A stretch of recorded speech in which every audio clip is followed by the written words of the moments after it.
This is what happens when you spend a year being introverted inside and then you go talk to a person for like 10, 15 minutes and then you're just like, okay, nap time.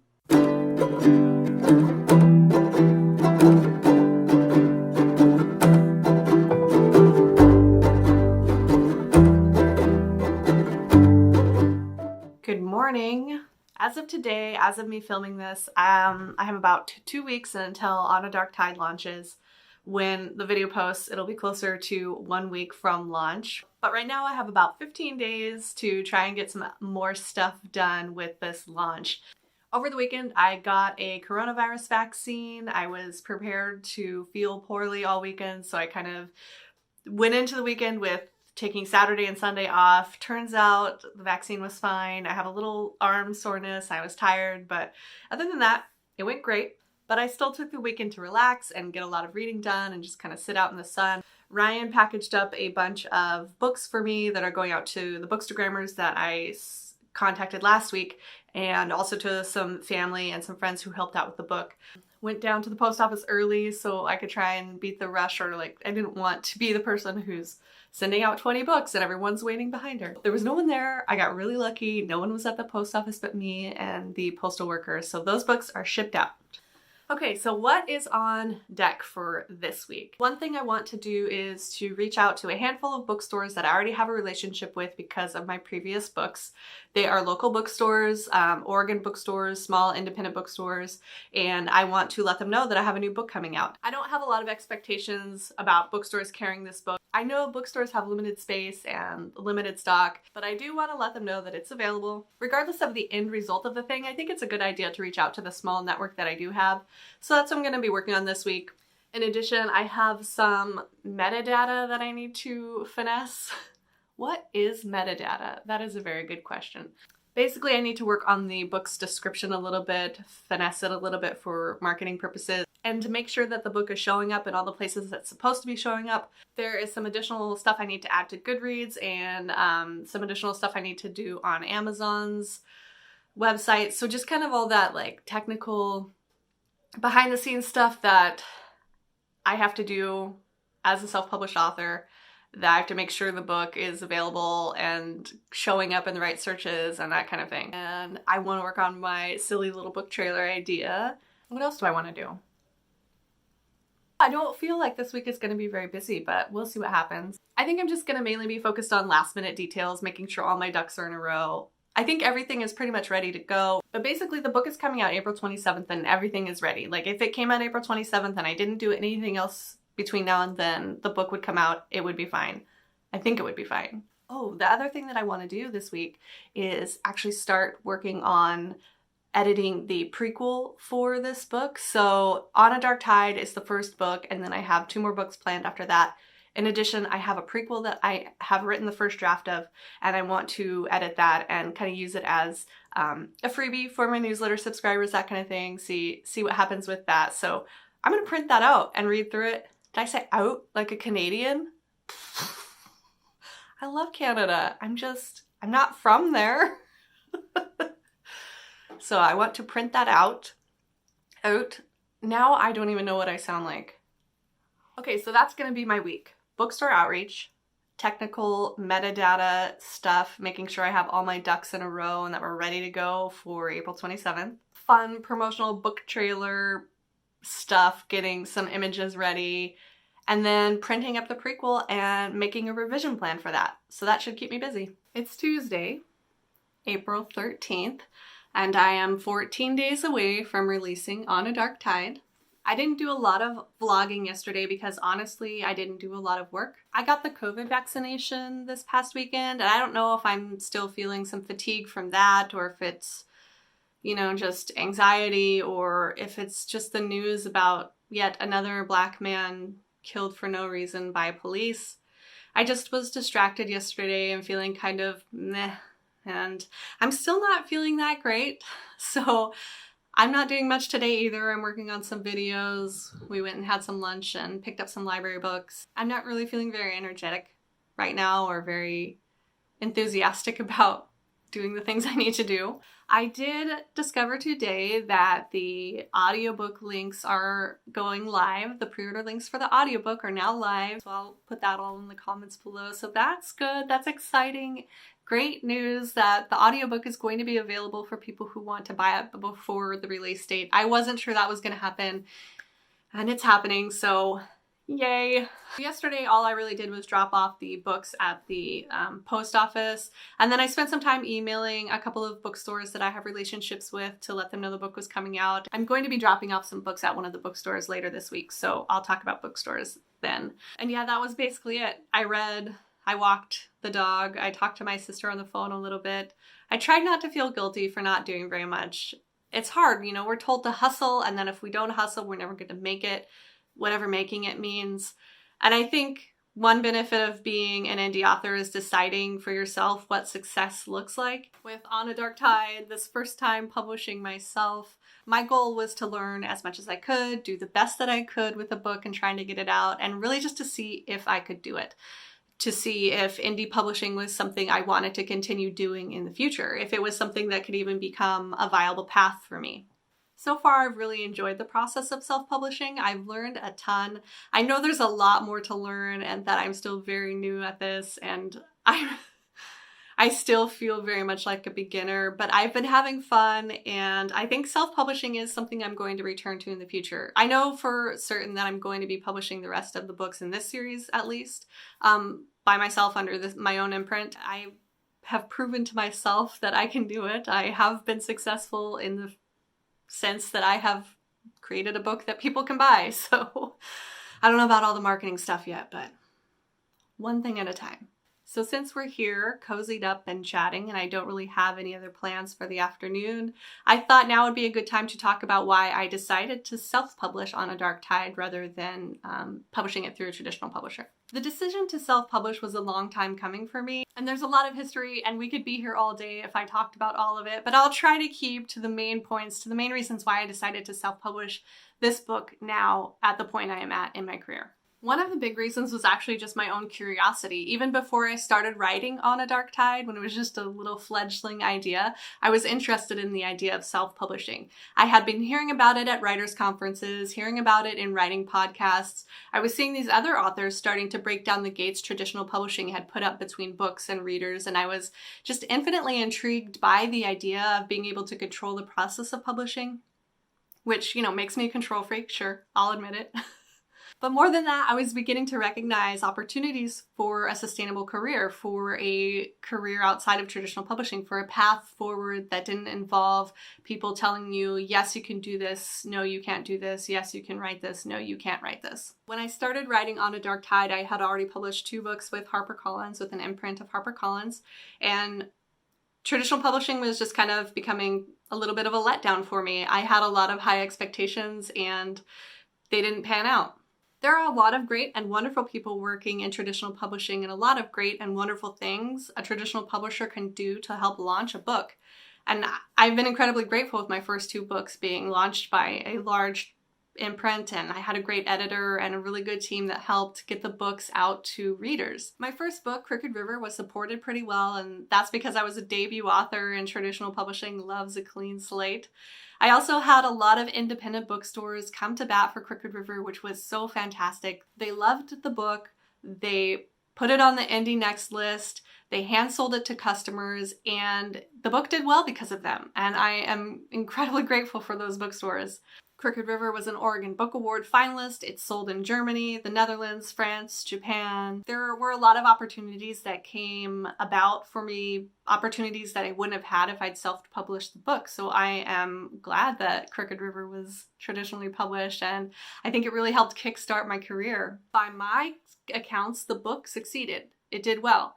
Unfortunately, it didn't break out. It wasn't a bestseller. It got no real traction with national media.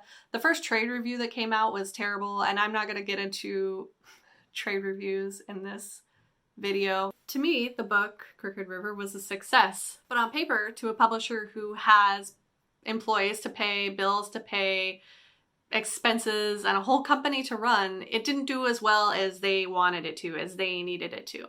So my agent submitted my second book, Everything We Lost, to the same publisher, and we received an offer from them, and my advance for that second book was about half the advance that I got for Crooked River, which I was expecting because I wasn't a shiny debut author anymore, nor was I a bestseller.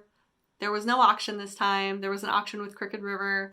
I got to work with the same editor, which was great. She's fantastic. I loved working with her. But there were a lot of other staff changes that took place between Crooked River and Everything We Lost, and the experience was quite a bit different for me. Releasing Everything We Lost was challenging and in a lot of ways heartbreaking. Basically, I left the experience feeling a little bit abandoned and a little disillusioned by the whole thing. It didn't seem like there were a lot of people really fighting for my second book to be successful. To be honest, I wasn't really fighting for its success either, so it just kind of faded away.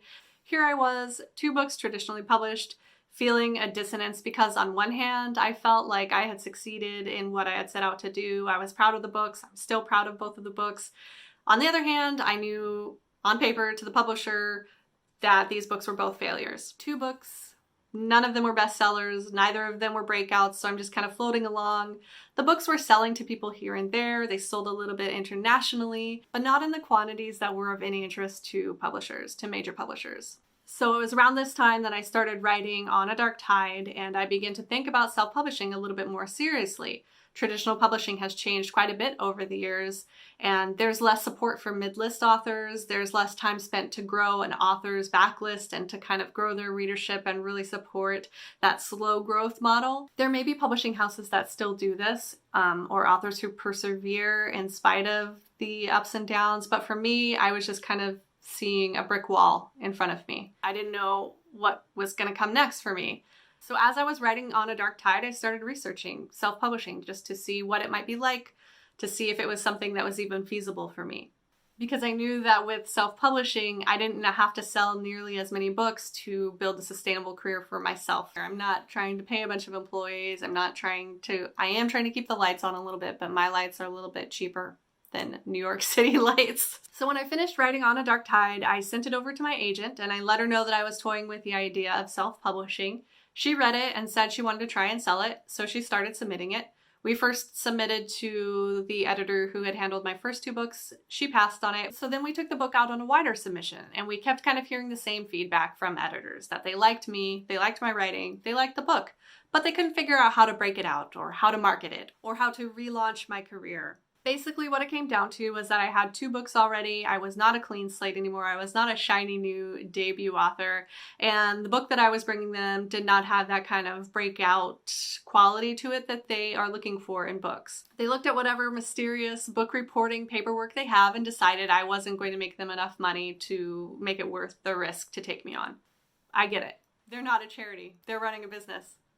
And so am I. So a big company like that might not be able to make a profit off of my books, but I don't have to sell hundreds of thousands of millions of copies to make a profit for myself. I can build a sustainable career with a small and loyal readership. So yes, part of my decision to self-publish was because there weren't a lot of people who wanted to buy the book.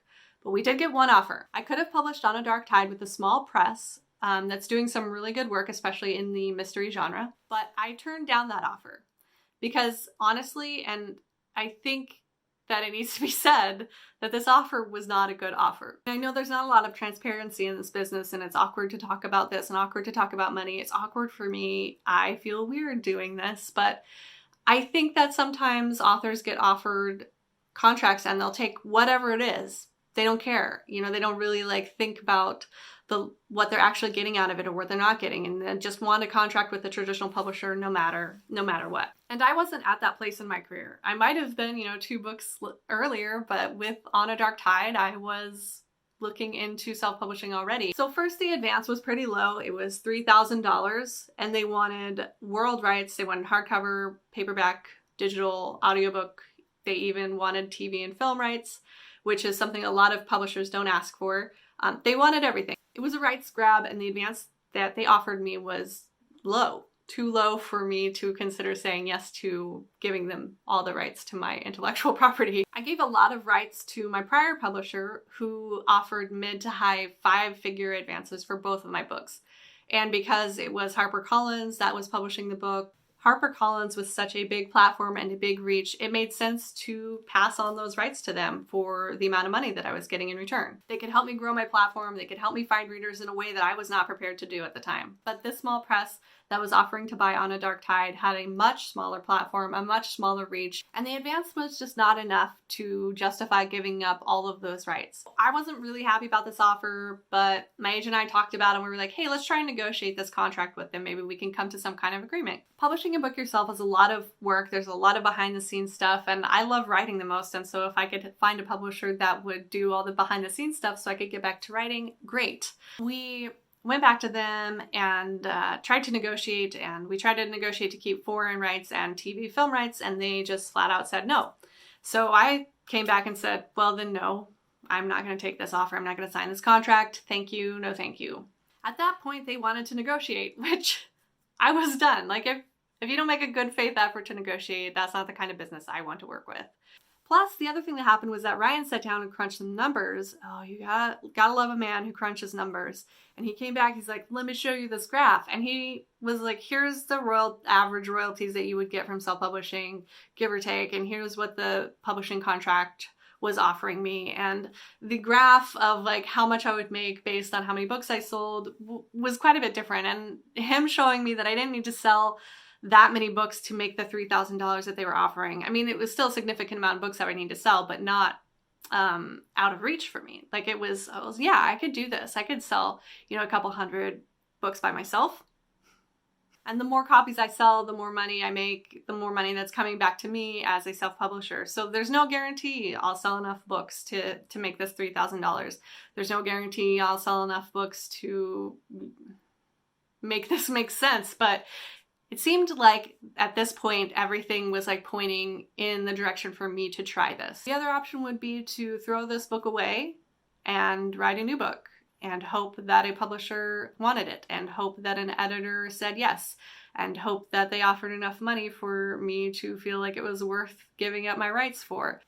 So self-publishing it was. I started researching self-publishing 2017, 2018. Started seriously considering it in 2019, and then 2020, the pandemic hit, and I began to feel incredibly confident in the decision that I was making.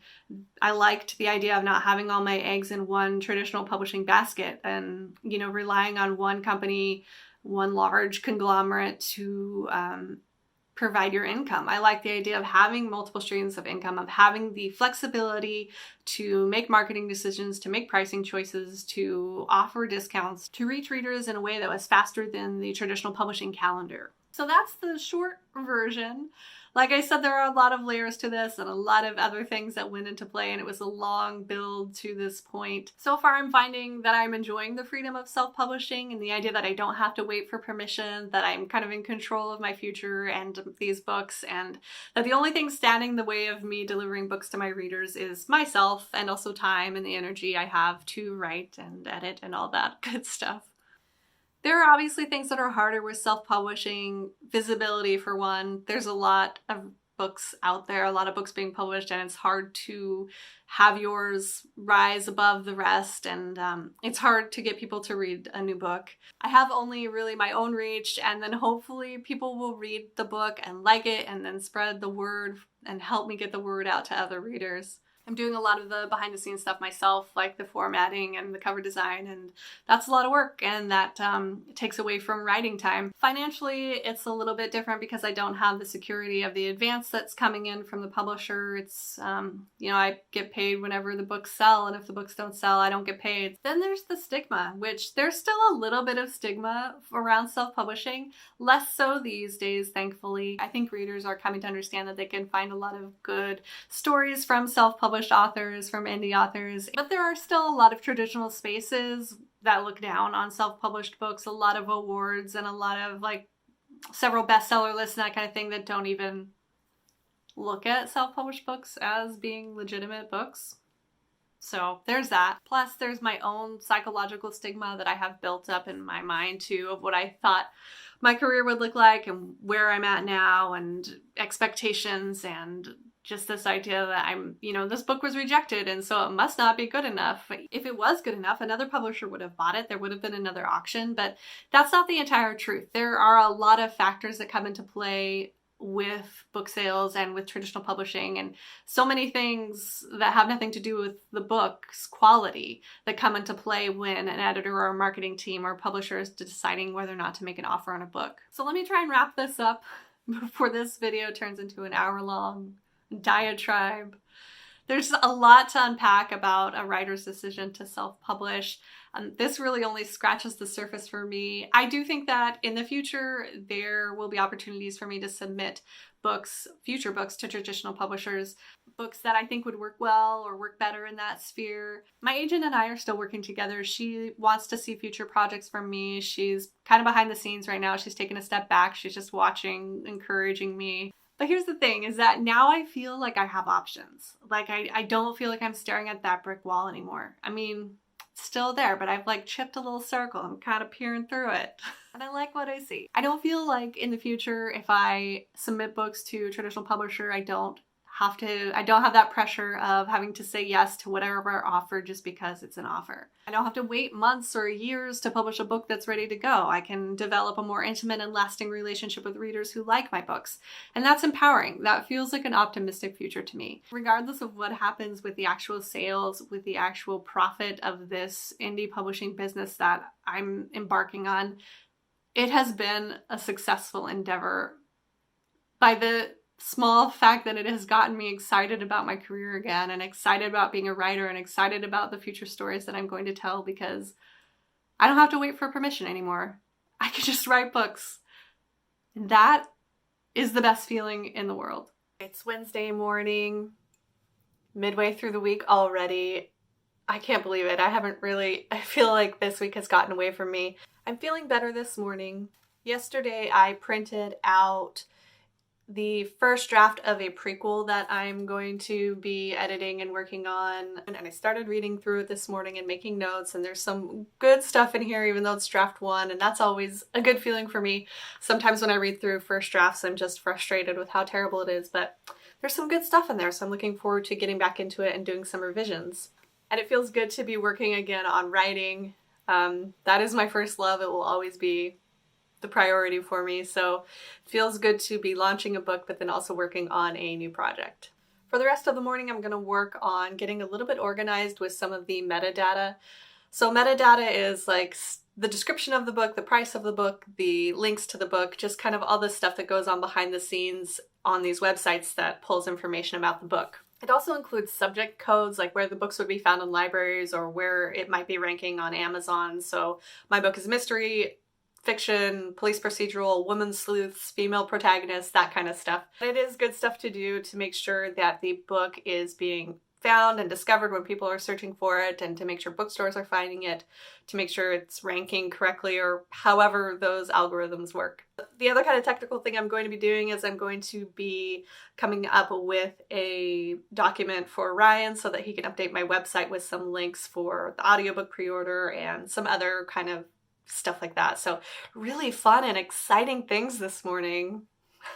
I got a new box of books from the printer today, and they are in much better shape than that first box.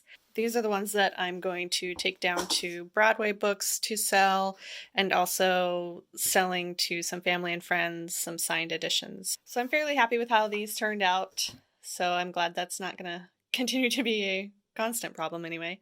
Almost release day. I'm here in the car. I have a box of books here next to me that I am taking over to Broadway Books, which is my favorite local independent bookstore. They are going to be selling some signed copies at their location, which is fantastic. This morning, I worked on a couple different things. I worked on my prequel, which I'm really getting excited about reading through it. I'm about halfway through reading through it, and there's some just gems in there. I haven't looked at this for about 2 months, and dipping back into it, I'm just getting excited to work on it again and excited to bring it out to readers. The other thing I did was that I updated my newsletter welcome message. So when you sign up for my newsletter, you get an initial welcome letter from me, and then every month I send out a new letter. So I updated the welcome message to include an older short story that had been published a long time ago but isn't really available anywhere else. So I included that in the welcome letter. So if you want a free short story, sign up for my newsletter. Now I feel like I have a little bit of an upper hand here with getting my book into bookstores because I have been traditionally published. They know my name from Crooked River and from Everything We Lost, and so when I reached out to a couple of the local bookstores, they were very excited to hear that I had a new book out and were happy to consider having a few in stock at their store, which is great. Even if you haven't been traditionally published, you can still reach out to your local bookstores. I would recommend that you start building a relationship with them before your book comes out. Shop at the store, go to book events, talk to the people who work there, talk to the owners. You know, if you are in this industry, most of the time you love books. If you don't love books, I don't know why you're doing this. And so it makes sense to spend time at your independent bookstore supporting them.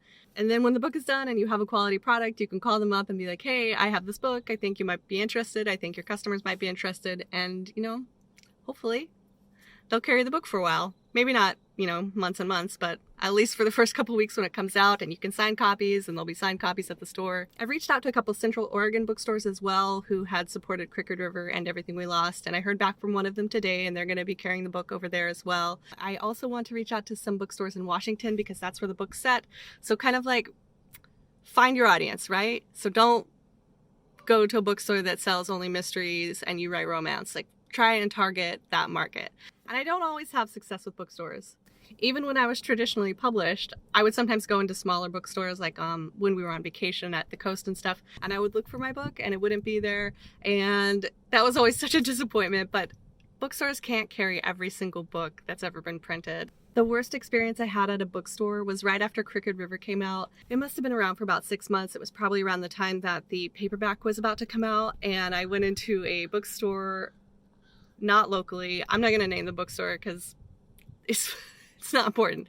I went in there and they did have my book on the shelf, and I asked if I could sign it, and the bookstore person looked in their system and they were like, oh, this book is about to be returned, so we're not going to have you sign it. We're just going to return it, which was painful and embarrassing for me. I was a little bit red in the cheeks after that. But the book wasn't selling there. So, you know, they can't hold books on their shelves forever. And if they're not selling, they're not selling, and they get to return them to the publisher. In this case, I'm the publisher. In this case, if the books aren't selling, the books come back to me. I have pre-pandemic pants on right now. I'm wearing jeans, and it's a beautiful day. I'm gonna put on my shades and drive these books to the bookstore and then pick up some books that I also bought there a couple of weeks ago. So it's gonna be a good afternoon.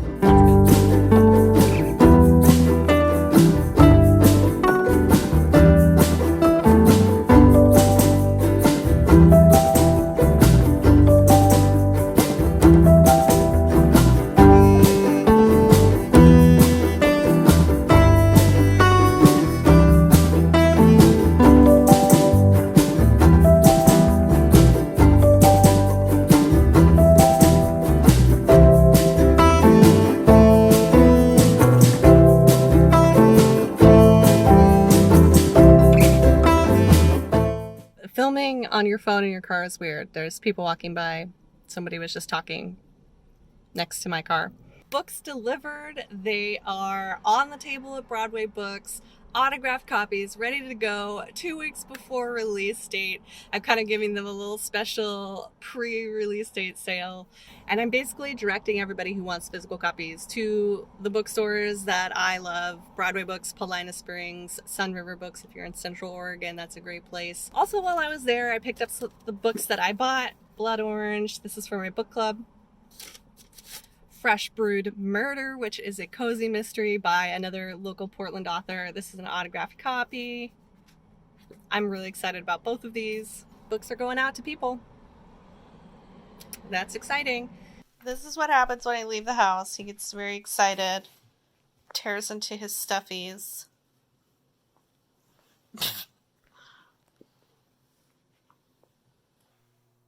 Literally, I was out of the house for like 20 minutes, 30 minutes. I don't know if it was the warm air or the sun or what, but I'm tired right now. Like, I want to take a nap. It's Friday. Ryan and I are taking the day off, and we're headed to the coast. We haven't been to the beach in since summer 2019. I thought, why not take a day off and celebrate the release of my book and just relax and enjoy the beautiful weather we're having. Are you ready?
Wrap up the week.